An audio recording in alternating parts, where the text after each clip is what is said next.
Exercise 8.1 सम number 4। अभी इस question में क्या है, कॉट की वैल्यू, कॉट ए की वैल्यू गिवन है और बाकी वैल्यूज फाइंड आउट करनी है। तो कॉट ए की वैल्यू किसके इक्वल है, हमें क्वेश्चन में गिवन है 15 cot A is equal to 8। तो यहाँ से कॉट ए की वैल्यू क्या आ जाएगी, cot A is equal to 8/15। All right, तो हमें साइन ए एंड सेक ए की वैल्यू फाइंड आउट करनी है। उसके लिए हमें क्या चाहिए, साइड, सारी साइड्स की वैल्यू पता हो। इस triangle A B C is the right angle triangle, इसमें से हमें सारी साइड्स की वैल्यू पता हो। सबसे पहले आपको क्या करना है, पहले तो आप फॉर्मूला लिख लीजिए जो हमारे पास था, पंडित बद्री प्रसाद हर हर बोले, यही था। तो कॉट की वैल्यू कहाँ पे पड़ती थी, यहाँ पे, बेस ओवर परपेंडिकुलर, नीचे से, है ना। तो ये किसके इक्वल है, बेस ओवर परपेंडिकुलर। अब इसमें वैल्यूज फाइंड आउट करें, एंगल है ये, तो इसके साथ वाला हो गया base, A B is base, वो किसके इक्वल है, 8 के इक्वल है। और एक एंगल ए के सामने वाली साइड क्या हो गई, परपेंडिकुलर, वो कितना हो गया, 15। ठीक है, दो साइड्स आ गई, तीसरी फाइंड आउट कर सकते हैं by using the Pythagoras theorem. A C की वैल्यू फाइंड आउट कर लेंगे, यहाँ पे आप लिख सकते हो, यहाँ पे, यहाँ से क्या आ गया, ए बी की value, A B is equal to 8 and B C equal to 15। All right, now A C की value according to Pythagoras theorem, 8 का स्क्वायर प्लस 15 का स्क्वायर और ऊपर अंडर रूट, ऐसे करते हैं। तो ये किसके इक्वल हो गया, 8 का square that is equal to 64, this is 225। ये याद रख लिया करो, 15 का स्क्वायर, 16 का स्क्वायर, 17 का स्क्वायर। ओके, तो कैलकुलेशन फास्ट हो जाती है और एग्जाम में हमारा टाइम बच जाता है। तो इसको ऐड करेंगे तो ये किसके इक्वल बन गया, here equal to 9 8 and 2। Yes, √289 किसके इक्वल होता है, 17 का, 17 के इक्वल होता है। ठीक है, तो ये साइड आ गई 17। अभी तीनों साइड्स हमें गिवन है, साइन ए एंड सेक ए की वैल्यू फाइंड आउट कर सकते हैं। साइन ए किसके इक्वल होता है, साइन ए होता है, हमारे पास फॉर्मूला था यही वाला, फर्स्ट वाला, that is perpendicular over hypotenuse. Sine A is perpendicular over hypotenuse. इसमें परपेंडिकुलर कितना है, 15, हाइपोटेन्यूज 17। तो ये कितनी वैल्यू आ गई, 15/17। दूसरा हमें फाइंड आउट करना था sec A. Sec A is opposite to cos. Cos क्या होता है, बेस ओवर हाइपोटेन्यूज, तो ये किसके इक्वल होगा, sorry, base over, yes, base over hypotenuse, ये होगा base, sorry, hypotenuse over base. All right, base इसमें कितना है, 8, नो नो सॉरी, हाइपोटेन्यूज की वैल्यू हमें पहले लिखनी थी। हाइपोटेन्यूज की वैल्यू क्या आएगी, दैट इज 17, 17/8। तो ऐसे हम लोगों ने क्या कर लिया, सारी वैल्यूज फाइंड आउट कर ली। आई होप सो ये क्वेश्चन आपको समझ में आया होगा। चलो अब आगे चलते हैं नेक्स्ट सम में। नेक्स्ट सम में क्या है, सेक की वैल्यू फाइंड आउट है, सेक की वैल्यू गिवन है हमको 13/12। तो बाकी सारी वैल्यूज फाइंड आउट कर सकते हैं, करनी है हम लोगों को ट्रिग्नोमेट्रिक रेशियो। तो सेक की वैल्यू किसके इक्वल होती थी, सेक किसके इक्वल था, sec is hypotenuse over base. Sec theta is equal to, formula क्या होता था, हाइपोटेन्यूज ओवर बेस। चलो देखते हैं अभी क्या क्या वैल्यूज हमको गिवन है। इसमें एक ट्रायंगल ले ली, राइट एंगल ट्रायंगल, इसमें एंगल ले लिया थीटा, इसको थीटा कंसीडर करके चलते हैं। इसको कोई नेम दे दो ताकि अपने सम को फाइंड आउट करना इजी हो जाए। ठीक है, तो ये एंगल थीटा है, तो इसके सामने वाली, इसके साथ वाला क्या बना, बेस, और सबसे बड़ी साइड ये वाली, ये हो गया हाइपोटेन्यूज।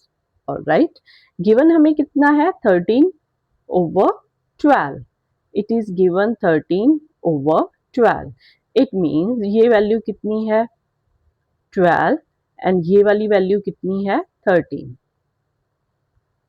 ठीक है, तो दो वैल्यूज गिवन है, अभी तीसरी फाइंड आउट कर लेते हैं। फाइंड आउट कौन सी करनी है हमें, ए सी की वैल्यू किसके इक्वल होगी, रूट हाइपोटेन्यूज का स्क्वायर दैट इज 13 का स्क्वायर माइनस 12 का स्क्वायर। तो इस पे क्या हो गया, फॉर्मूला बन गया ए स्क्वायर माइनस बी स्क्वायर। तो फॉर्मूला लगा के करते हैं ताकि कैलकुलेशन इजी हो जाए। तो ये किसके इक्वल हो जाएगा, 13 प्लस 12 मल्टीप्लाई विथ 13 माइनस 12। कौन सा फॉर्मूला लगाया मैंने, A square minus B square is equal to A plus B multiply A minus B. ये फॉर्मूला यूज करके मैंने ये लगाया है। अभी ये किसके इक्वल हो गया, 25 के इक्वल हो गया, 13 plus 12 that is equal to 25 multiply with ये कितने किसके इक्वल हो गया 1 और रूट। तो इससे वैल्यू क्या आ गई, इससे वैल्यू आ गई 5। तो जो लेफ्ट साइड है वो कितनी आ गई 5। थोड़ी अगर हम ट्रायंगल को चेक करें तो इसकी वैल्यू थोड़ा सा डिफरेंस है, जैसे ये 15 है ये बड़ी कर दी, ये 12 है ये छोटी कर दी, बट कोई बात नहीं चलेगा। ओके, क्योंकि हमारा main concern values find out करना है। स्टार्टिंग में हमें नहीं पता कितनी छोटी वैल्यू कितनी वैल्यू आएगी। अभी उन्होंने क्या किया, क्या बोला है, कैलकुलेट ऑल ट्रिग्नोमेट्रिक रेशियोज। तो सारी फाइंड आउट कर लेते हैं। पहले sine theta cos theta cos theta tan theta, ये ठीक है। पहले फर्स्ट 3 फाइंड आउट करते हैं। ये किसके ऊपर क्या होता है, perpendicular over hypotenuse that is perpendicular है 5 हाइपोटेन्यूज है 13। तो ये वैल्यू किसके इक्वल हो गई 5 ओवर 13। और कॉस होता है base over hypotenuse, it is base over hypotenuse, it means it is 12 over 13। और ये किसके इक्वल होता है, ये परपेंडिकुलर ओवर बेस। तो ये किस परपेंडिकुलर कितना है 5 over 12, 5 over 12।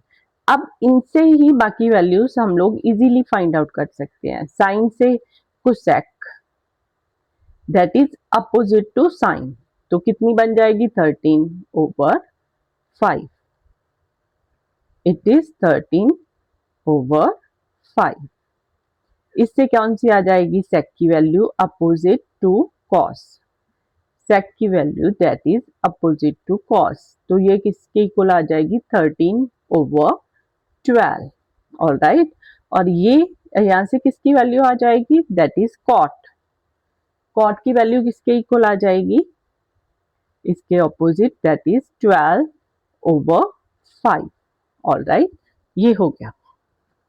I hope so you get the point. अगर कोई डाउट है तो मुझे कमेंट्स में लिख के भेजिएगा। Okay, come to the let's go to the next question.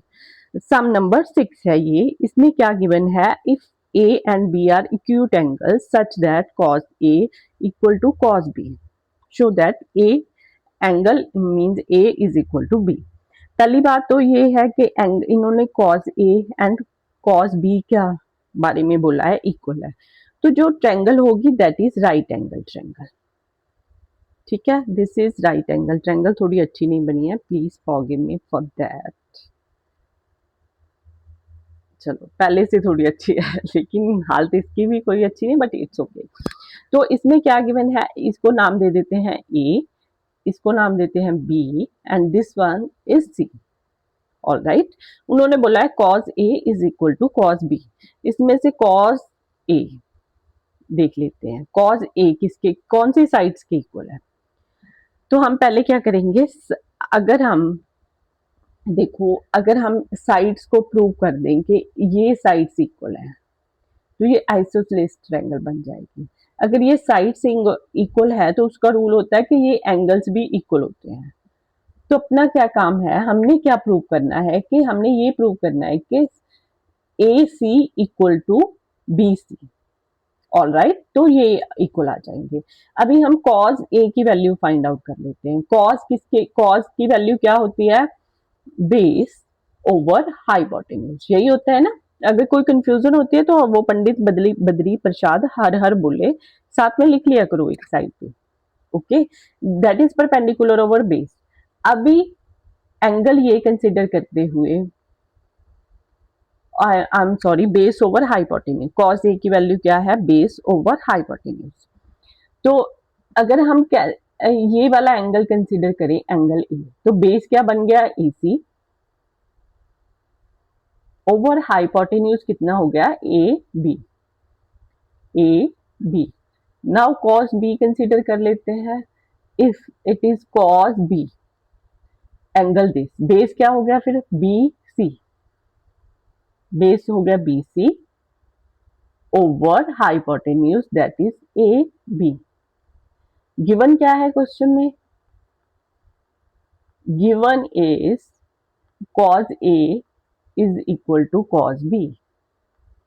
Cos A is equal to cos B. If this is equal, it means ये वाली ratios भी equal होंगी.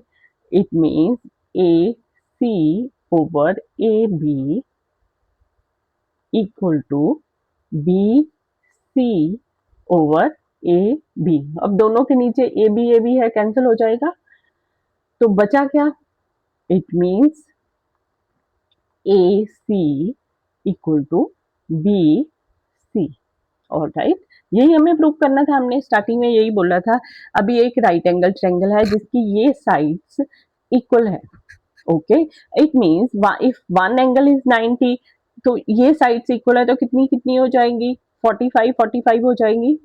यस, तो ए सी एंड बी सी इक्वल हो गई, तो ये एंगल भी इक्वल हो गए। It means according to isosceles triangle, if the two sides are equal, their adjacent angles are also equal. It means angle A equal to angle B. और यही हमने प्रूव करना था। ओके, इस वीडियो में हमने ये 3 सम्स किए हैं, 4th, 5th एंड 6th। ठीक है, नेक्स्ट वीडियो में हम नेक्स्ट सम करेंगे।